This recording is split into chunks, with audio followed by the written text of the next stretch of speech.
Hi, Prosperity Team. It's Dr. Money. I'm coming to you from the Prosperity Corner of the universe, and we're going to join together in entering the circle of well-being. Just one more thing before we get started, and that is that I moved my video production from the bathtub upstairs to my office because I was able to get the light right. And my dog likes to be right here, and she's under my feet right now, and she's a barker. So if we hear the barking going on, you'll know what's going on. Nothing bad, just very barky dog. So let's enter into the circle of well-being, and we do that first with our imagination. We step into this sphere of well-being and know that as we do, we're going to use our breath to give and receive. Let's breathe in for the receiving and breathe out for the giving. Imagining as we breathe that we breathe in the abundant nature of the universe and all of life. And as we breathe out our intention that all beings be blessed with, be a part of, be participants in this wondrous process of life. And as we breathe in abundance. And as we breathe out a sense of abundance to all beings. As we breathe in, we stand in the mantra. And that mantra is that I have what I need when I need it. And as we breathe out that those on earth have what they need when they need it, whether it be animals, insects, trees, mountains, people, all beings. Breathing in and breathing out. We want everyone to be blessed. We want everyone to have goodness in their lives. We want harmony. We want equanimity. So it's, as I talk, you just breathe that in and breathe that out. We need to take just a moment of respite every day away from our normal thoughts and into a deeper, higher, and better reality of well-being. And so it is. Today I want to share from my book, which is Words Make a Difference. You've seen me talk about this before. It's affirmations, visionary statements, and revolutionary ideas for transforming ourselves, transforming our culture, and transforming the world. And this particular money releasing statement that I'm going to talk about is in the chapter called Healing Financial Trauma.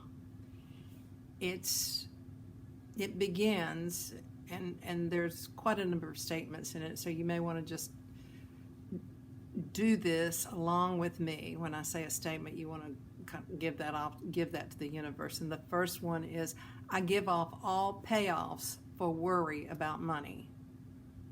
And that's like, wait a minute, what the heck is she talking about? And what I'm talking about is there's some kind of secondary gain if we're worrying about money.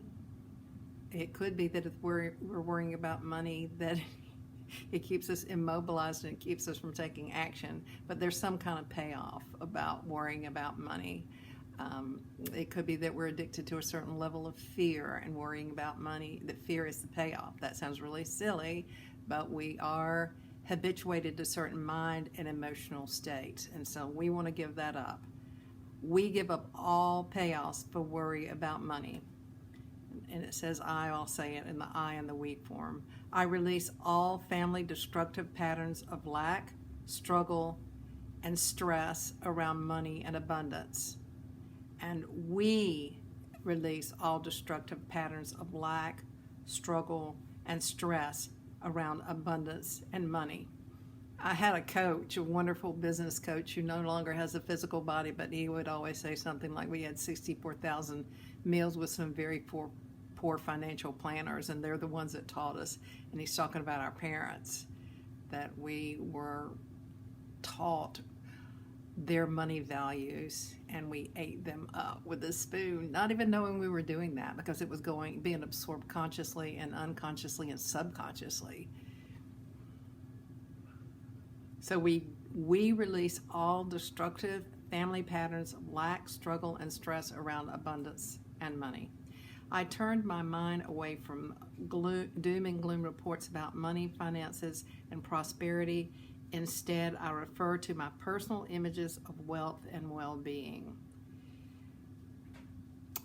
There's always doom and gloom about money, and some of it may be true, but what we want to do is that we want to be actors, not reactors, because every moment in our personal lives is a fresh moment, a moment for us to start again with our thoughts, start again with our imagination, start again with our ideas. Again, we turn our minds away from doom and gloom reports about money, finances, and prosperity, and instead we refer to our personal images of wealth and well-being. I do not go down with the Dow. That's the DOW. And we do not go down with the Dow. And for those of you who have investments, we often tend to look at the stock market. I actually happened to look at a report on a particular stock that I bought right before I started this. It's like, darn, this one was recommended by an expert, and all the ones that have researched myself are doing well, but this one that I paid an expert on is not doing well. But it's just real easy for the mind to go down with the Dow. So I have to straighten my mind up about that and see myself overall experiencing abundance. Just because there's one small loss doesn't mean that there's not many, many gains in our lives. We do not go down with the Dow. Stocks, bonds, currencies, inflation, devaluation of the dollar, none of these can touch the true source of abundance that flows through me. Isn't that wonderful? The true source of abundance flows through us. And the stock market, Wall Street can't touch that. One more time. Stocks, bonds, currencies, inflation, deflation of the dollar, none of these touch the true source of abundance that flows through us. Market prediction, economic ups and downs are the effect of the consciousness of people, and I refuse to participate or believe in any fluctuation in infinite abundance. Market predictions, economic ups and downs are the effects of the consciousness of people, and we refuse to participate or believe in any fluctuation in infinite abundance. I will not worship the false god of lack. We will not worship the false god of lack. You can tell anything that we worship is something that we talk about a whole lot. So whatever we talk about, whatever we focus on, we're worshiping. I'm not concerned with accumulating massive wealth so that I can participate in addictive spending patterns and depletion of the earth's natural resources. We are not concerned about accumulating massive wealth so that we can participate in addictive spending patterns and depletion of the earth's natural resources. I've listened to Warren Buffett talk. I don't know if he's the world's wealthiest man at this point, but I never heard him talk about amassing a lot of wealth. One thing I did hear him talk about is that he absolutely loved numbers, that this was so much fun for him, that it was a game for him. And, he's given away half his fortune and then come right back up to being one of the top 5 wealthiest men. But his goal, as far as I can see from the interviews I've seen and what I've read about him, that was not his goal, to amass a lot of money. So it was like the dessert, and he was doing what he loved doing.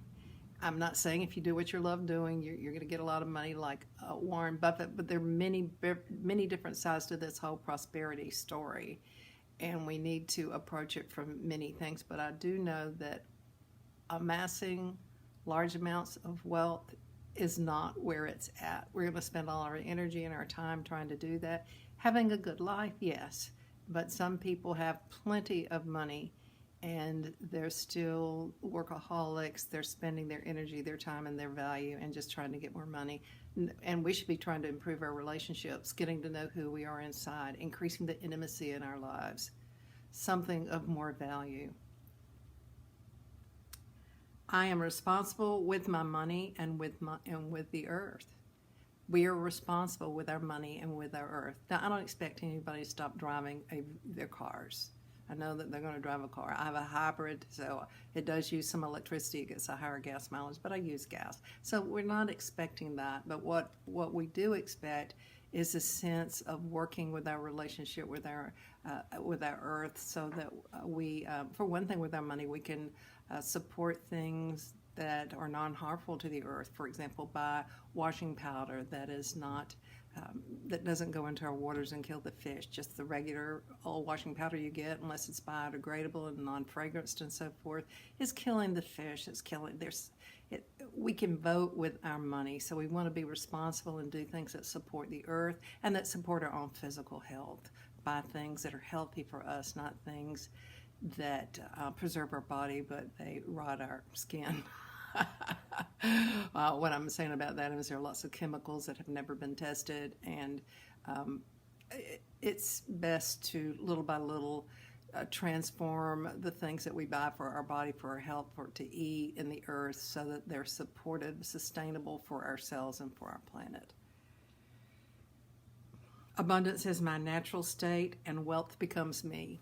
And abundance is your natural state, and wealth becomes you. Abundance is our natural state, and wealth becomes us.